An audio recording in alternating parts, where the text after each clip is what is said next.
Sobat Parwis, selamat datang di podcast Si Poker, promosi podcast keren. Ingat Si Poker, jangan main game terus ya.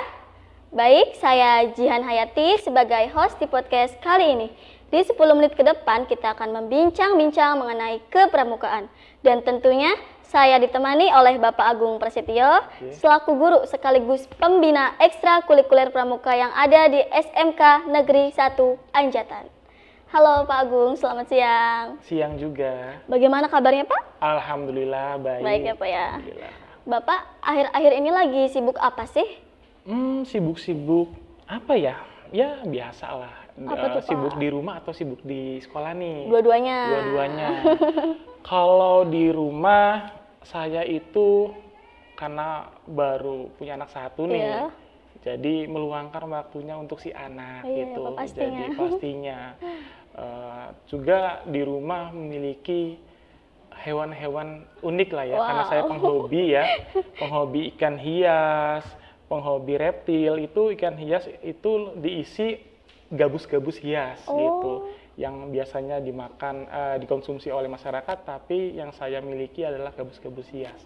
Berbagai macam sorak juga. Ada kura-kura, ada tokek hias juga di rumah, seperti itu. Kalau di sekolah, kesibukan saya pertama tadi yang sudah disebutkan menjadi pembina, pembina pramuka. Dan ya pada umumnya kesibukan guru di sekolah seperti itu.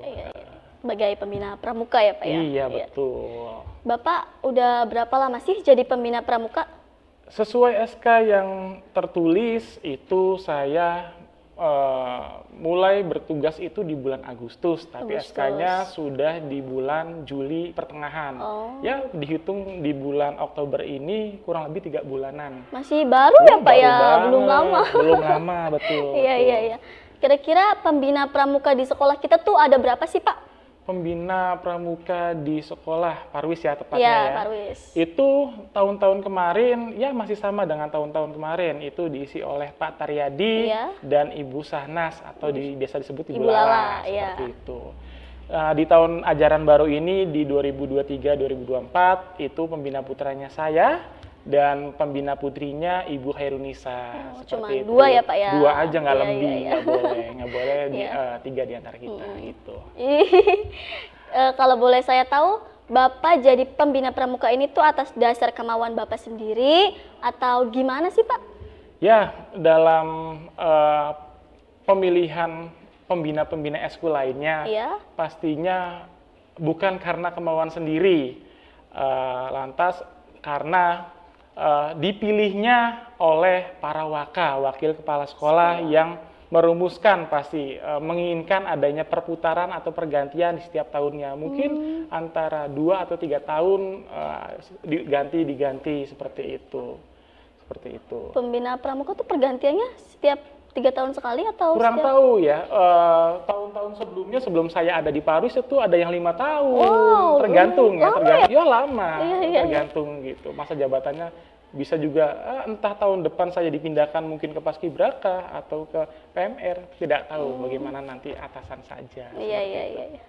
Dipilihnya tuh diundi atau gimana sih Pak? Mungkin dari pihak sekolah itu menginginkan adanya pengganti-pengganti yang muda pastinya. Dilihat mungkin karena saya masih muda, Pak Agung nih gitu. Bu Nisa juga sama nih, mungkin cocok nih gitu. Mungkin seperti itu sih. Kalau udah dipilih pemahaman saya seperti itu. Iya. Kalau udah dipilih ya harus mau ya Pak ya? Harus mau ya. Jadi kalau kita sudah bekerja di instansi dan kita diberikan tugas tambahan, kita wajib menerimanya. Jangan sampai saya nggak sanggup nih, saya nggak mau nih menjabat sebagai ini nih. Kita harus menerimanya, harus bisa mencoba hal-hal baru. Justru dengan itu kita mendapatkan pengalaman lebih atau pengalaman baru pastinya. Seperti itu. Selama Bapak jadi pembina pramuka nih, apakah ada kendala dalam membimbing siswa-siswi Parwis? Wah, pastinya banyak sekali. Tahun kemarin itu hanya 1 angkatan ya, kelas 10. 1 angkatan. Sekarang itu 2 angkatan, kelas 11-nya juga. Kendalanya mungkin yang saya rasakan itu di kelas 11. Yang mungkin kelas 11 itu sudah pede mungkin ya, karena kelas 11-nya pasti nggak ada kegiatan kepramukaan. Tetapi karena mungkin ya, kelas 11 yang sekarang itu sudah diterapkannya kurikulum merdeka, yang namanya kurikulum merdeka itu tidak ada kegiatan prakerin. PKL ya? Iya, PKL. Dipindahkan di kelas 12. Nah, karena kegiatan kelas 11-nya kosong, jadi diwajibkanlah di kegiatan di kurikulum merdeka itu mewajibkan kegiatan pramukaan seperti itu. Jadi kendalanya siswa itu ya lagi-lagi pramukaan, lagi-lagi mengikuti kegiatan lagi gitu.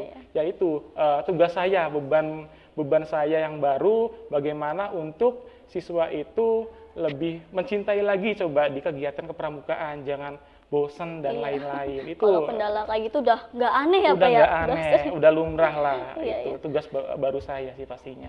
Tahun-tahun sebelumnya kelas 11 kalau nggak salah nggak ikut pramuka ya Pak ya? Iya, karena kelas 11 tahun kemarin itu masih kurikulum 2013 karena PKL masih di kelas 11. Jadi yang pramukaan wajib hanya di kelas 10-nya saja, seperti itu. Oke.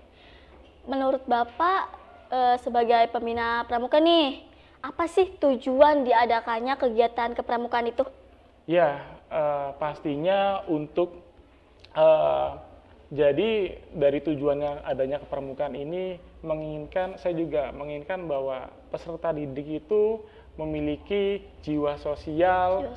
Dan memiliki kepribadian yang baik, juga memiliki karakter yang baik juga. Terus bisa bersosialisasi kepada makhluk sosial yang lainnya gitu ya. Layaknya teman sebaya seperti itu, bisa bergotong royong antar sesama gitu, bisa membantu teman sejawat gitu. Jadi memiliki jiwa solidaritasnya seperti aktif itu. Juga ya Pak ya. Aktif juga dalam organisasi pastinya seperti itu. Kalau kira-kira apa sih manfaat yang didapatkan siswa dari mengikuti kegiatan kepramukaan ini? Pastinya banyak, saya nggak bisa menyebutkan semuanya, salah satu aja. Jadi manfaatnya itu bagi siswa yang mengikuti kegiatan pramuka pastinya sudah siap di masyarakat ketika sudah terjun ke masyarakat. Bagaimana kita untuk bersosialisasi terhadap tetangga, bagaimana kita memiliki karakter pribadi yang sopan terhadap orang tua. Karena anak-anak sekolah zaman sekarang kan serem ya. Iya, kadang guru juga dilawan, apalagi orang-orang tua yang di rumah. Jadi gitu, menumbuhkan sikap karakter yang baik seperti itu. Bermanfaat banget ya Pak ya buat diri kita buat sendiri gitu. Peserta didik pastinya. Kadang masih ada aja ya anak-anak yang nyepelein gitu. Betul. Padahal kan manfaatnya baik banget gitu buat dirinya sendiri gitu, bukan buat orang lain. Betul. Gitu. Iya, pastinya positif buat dirinya sendiri padahal seperti itu.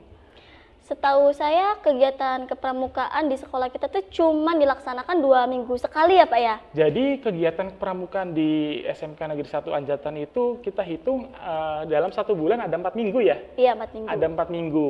Minggu pertama kita gunakan sebagai pramuka wajib. Nah, itu diikuti oleh kelas 10 dan kelas 11. Nah, minggu keduanya itu ekskul pilihan. Ada PMR, ada Paskibra, ada pramuka, voli, futsal, pencaksilat, dan lain-lain. Banyak ya Pak ya? Iya, jadi nggak wajib nih di minggu kedua. Minggu ketiganya wajib lagi, pramuka wajib ya di kelas 10 dan kelas 11 juga. Minggu keempatnya, minggu terakhirnya itu ekskul pilihan lagi. Jadi kepramukaan wajibnya hanya 2 kali dalam sebulan seperti itu. Selang-seling ya Pak ya? Iya, diselang-seling. Padat mungkin ya? Betul, bisa jadi seperti itu. Kenapa di sekolah kita tuh kan banyak tuh Pak, ini ekstrakurikulernya kayak itu PMR, bahasa Jepang, terus Departemen Seni Parwis dan lain-lain ya Pak ya. Tapi kenapa sih cuman kegiatan ekstrakurikuler pramuka aja yang dibilang wajib?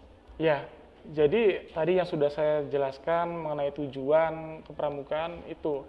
Jadi dari kepramukaan itu kenapa diwajibkan ya? Karena dari dasar karakter pribadi siswa itu dari pramuka lah dibentuknya. Jadi kalau tidak dibentuk dari kepramukaan, jiwa sosial atau gotong royongnya itu nanti tidak ada kalau tidak diwajibkan kepramukaan. Jadi makanya wajib banget.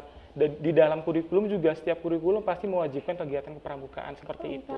Iya Pak ya. Dalam kegiatan ekstrakurikuler pramuka pasti ada aja kan Pak siswa-siswi Parwis yang suka tidak ikut melaksanakan kegiatan pramuka ya Pak ya. Bahkan mungkin ada aja gitu yang bolos dari kegiatan pramuka ya Pak ya. Ada. Ya supaya itu nggak mau ikut kegiatan pramuka ya Pak ya. Betul. Nah, gimana sih cara Bapak mengatasi siswa-siswi Parwis yang seperti itu? Gitu? Pastinya gimana ya, susah-susah gampang ya. Secara ada 800 siswa ya yang harus saya bimbing gitu ya. Dan saya sering banget ketika pelaksanaan kegiatan pramuka wajib itu siswanya bolosnya itu terutama kelas 11 nih. Oh iya, kelas 11. Kelas 11 itu biasanya ngumpet di kakak kelas. Wah. Nah, karena saya sendiri selaku pembina kadang bingung membedakan mana kelas 11 dan kelas 12 ketika sudah nimbrung bareng. Jadi kadang saya lihat anak-anak ini, oh ini kelas 12 padahal mah kelas 11. Jadi karena apa? Pakaian kelas 12 juga sama gitu, nggak ada bedanya. Jadi saya juga bingung nih. Maka dari itu mungkin mengatasinya pertama mungkin kelas 12-nya digantilah berpakaiannya mungkin menggunakan batik atau olahraga. Jadi supaya kelihatan jelas mana kelas 10, 11, dan 12 seperti itu. Gitu ya, jadi kalau memang secara individu mungkin nanti kalau yang mungkin sudah susah banget nih diaturnya nih, paling nanti face to face aja, secara empat mata saya bimbing secara langsung seperti Dihukum itu. nggak tuh Pak? Pasti ada hukumannya juga nggak berat, nggak menyakiti tubuh si anak gitu ya. Mungkin hukumannya membuat jerak lah intinya seperti buat si anak itu, tapi nggak membuat anak itu sakit. Saya juga nggak tega pastinya, nggak tega anak orang juga seperti itu. Baik. Kalau boleh saya tahu, apa sih rencana Bapak ke depannya untuk mengembangkan ekstrakurikuler pramuka ini? Yang pertama saya mau di dalam jabatan saya sebagai pembina itu ingin selalu mengikuti kegiatan event-event besar. Nah, kalau kita mengikuti event-event besar, pasti si anak itu memiliki jam terbang ya pastinya. Iya pasti ya Pak. Nah, kalau untuk prestasi, pastinya kita butuh prestasi, tapi yang namanya jam terbang itu perlu nomor satu dulu. Kalau jam terbang sudah baik, anak-anaknya sudah banyak, sudah tinggi, pasti kegiatan event-event besar insya Allah bisa berprestasi. Saya maunya ke depannya pramuka ini memiliki banyak penghargaan-penghargaan penting pastinya seperti itu. Pasti ya Pak yang pastinya seperti itu. Iya. Baik Pak, sebelum saya mengakhiri podcast kali ini, kira-kira apa nih kesan dan pesan Bapak kepada teman-teman yang menonton, terutama untuk siswa-siswi Parwis tentunya?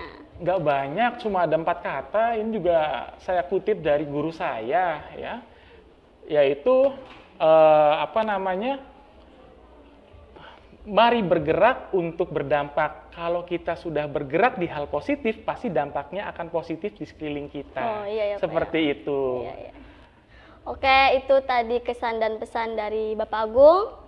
Terima kasih kepada Bapak Agung karena sudah meluangkan waktunya. Dan kami juga mengucapkan terima kasih kepada guru pembimbing kami, yaitu Bapak Prasetyo Adi yang juga telah membimbing kami atas berjalannya podcast ini. Dan tidak lupa juga kami mengucapkan terima kasih kepada kru yang berada di balik kamera atas kerjasamanya. Sampai jumpa di podcast selanjutnya. See you!